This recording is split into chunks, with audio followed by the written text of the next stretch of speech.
guys, good afternoon. So I have with me here Sonia, and she's all the way from Berbice, Bushlock. She's actually a student. Sonia told me she have like some questions that she want to ask. So I decided to record the questions that she wants to ask. So Sonia, you want to introduce yourself? Tell us who you are. Tell us where you're from. You know, something about yourself. Hi, my name is Sonia. I am from Bath Settlement, Berbice. Yeah. No, go ahead. And I love art. Oh, you love art? Yeah. Yeah, she was actually painting earlier. This is actually great. Yeah, so Sonia, you said you have some top secret questions for me. What is it you want to ask? Why most, like the first question will be like, why most teenagers suffer from mental health? Why most teenagers Why? suffer from mental health? You see, your teenage life is actually a period in the human evolution or human development that has a lot of progression. So your body is changing, your mind is changing, your perspective is changing. Your brain also goes through a lot of development during that period of time. And one of the things that a lot of people, going through those change is something that's very difficult. And for teenagers especially, they do have a lot of challenges mentally because, of course, we go through an education system. We go through a system basically that teaches everything else but to understand our own selves, right? So most of the times when we go through challenges, we really don't have coping mechanism. If you are to go through a challenge right now, with yourself, pick something that you go through. Maybe a little tough time in studies. Yeah, with studies, right? Yeah. Good. How do you deal with it? Well, I normally as I told you earlier, I am trying to create a timetable. Yeah. But that's what I'm working on. I wanna have certain times to study and certain times to have to spend time with myself. Yeah, because most of the time, during your teenage life, it's very much consumed with studies and education and all of that. And I think that's, one of the biggest challenge for us, because I think we go through that phase thinking that education or academics is everything, but then there is so many more other things. It's not healthy to be consumed by that alone. You want to probably involve some sports, maybe something in culture. You give yourself that extracurricular activity to focus more and develop other extra skills as well, because those are the things that help. Like some people, they paint, they draw, they use that as a coping mechanism. Some people, they play sports. That's a form of coping mechanism, right? There are other ways that you can, cope when things happen to you. And backtracking on the timetable thing, it's very good to have a timetable as a student. I remember when I was going to Annandale Secondary School, they had this teacher, Sir Critchlow, and this one day he came into class and he taught us to create a timetable for ourselves, right? So we basically went through from the time we wake up, what we're going to do at certain hours, what subjects we're going to focus on, when we go home, what are going to be some of, our revision time, what's going to be some of the hours when we might want to focus on TV or spend time with family or dinner or so, right?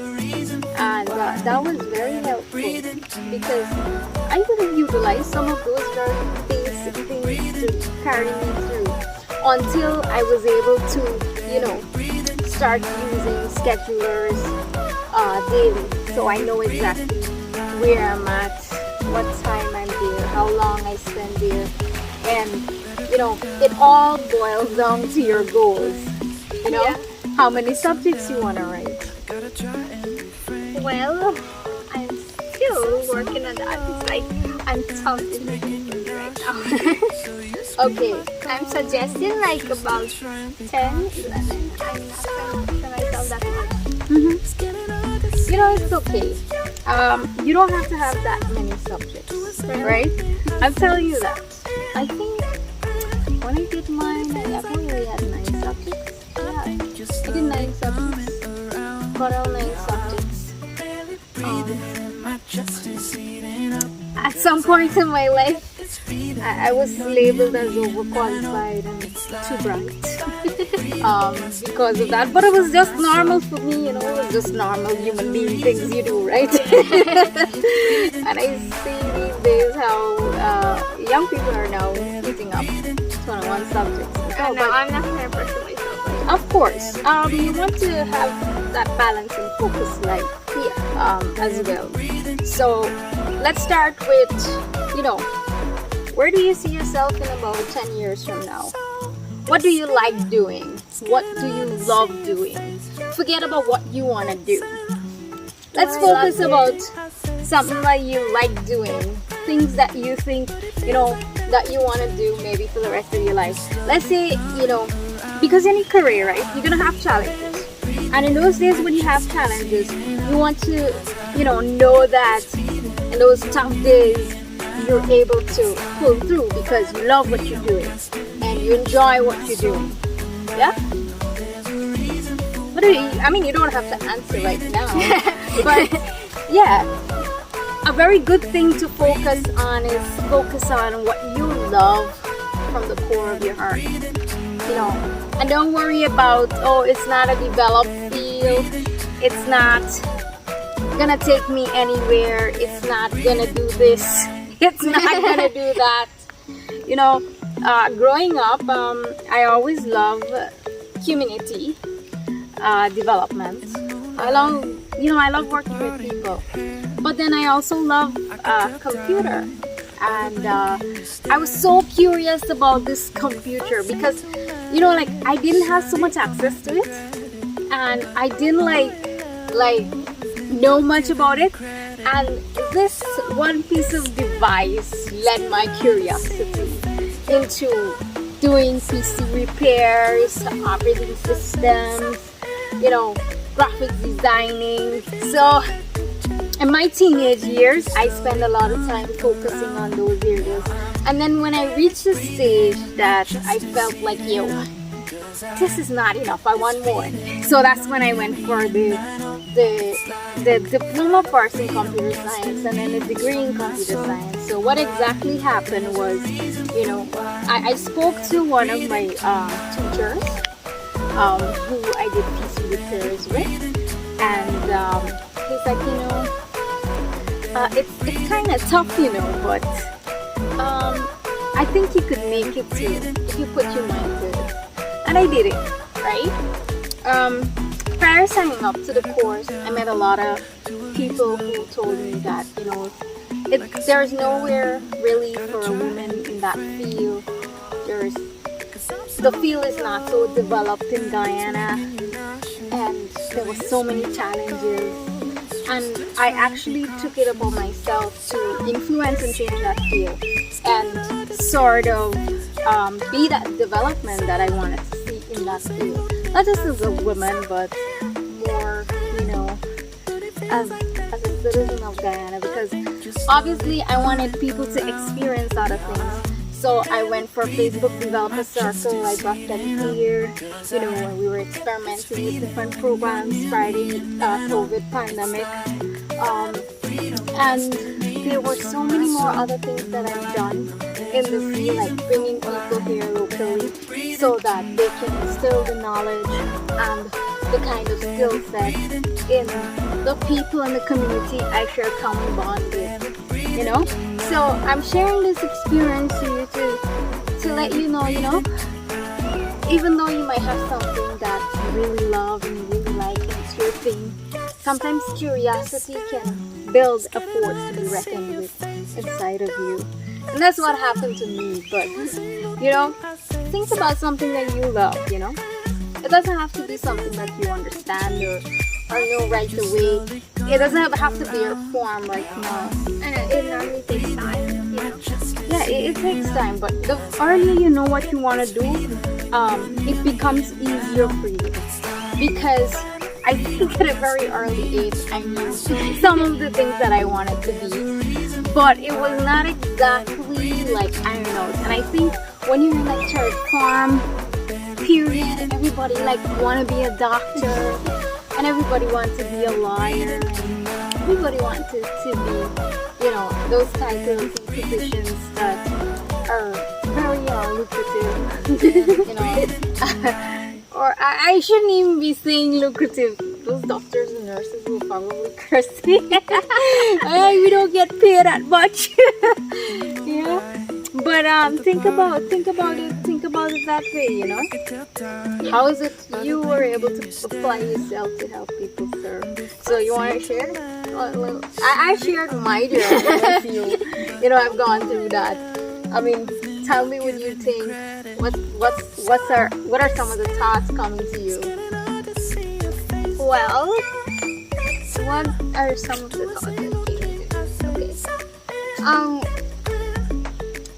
I think what I want really is basically I always want to like help. You want to help people? Yes, help. Oh, you just want to help? Yeah. Good. Do you think you know where you want to help? Yeah. I want to help like teenagers. You want to help teenagers? I see like Okay, good.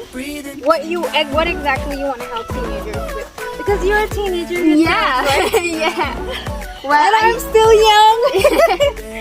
well, I want to help teenagers that are actually suffering with different. Okay, well maybe you talked to the right person. So, I started a project maybe more than years ago, maybe 10 years ago, because of my own mental journey, mental challenges. And I wasn't just helping teenagers, I was also helping people who is not within that range termed as a teenager, right? They were going through different mental challenges and so forth. So, what do you think you want to do? There are a couple of options. You know, you can start an NGO. How old are you? I'm 16 years old. Start an NGO. Outline your values clearly. You know, look at how is it you can strategize to help those teenagers. Look at what is the problem there with them. What's going on with this group of people? Yeah. Why are they always having issues? What do you think might be useful to them?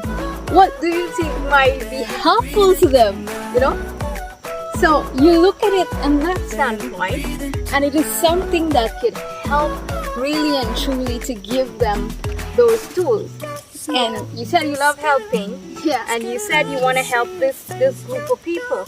So you can register an NGO or a youth group. You can register a youth group with the Ministry of Culture, Youth and Sports. Or you can do an NGO with, I think, social protection. And register an NGO. And once your organization is registered, you're liable to have funding, grants, opportunities to expand your program, right? Because these things are going to cost money, right? They are obviously going to cost you to do some of them. While some of them may not cost you if you're very good friends with people who can help you, right? Yeah. So that's one. You know, you can do talks. I used to do talks. I used to write articles, blog a lot. I do vlogs too. I didn't do much because as a human being, I wish if there was, you know, more than 24 hours that I could split myself and start to like be of more guidance, assistance to people. I think a lot of the time we also face challenges in this period because most of the times we're heavily focused on schooling, education, and grades, and that's what we're programmed into. And we don't really get time for anything leisure to relax.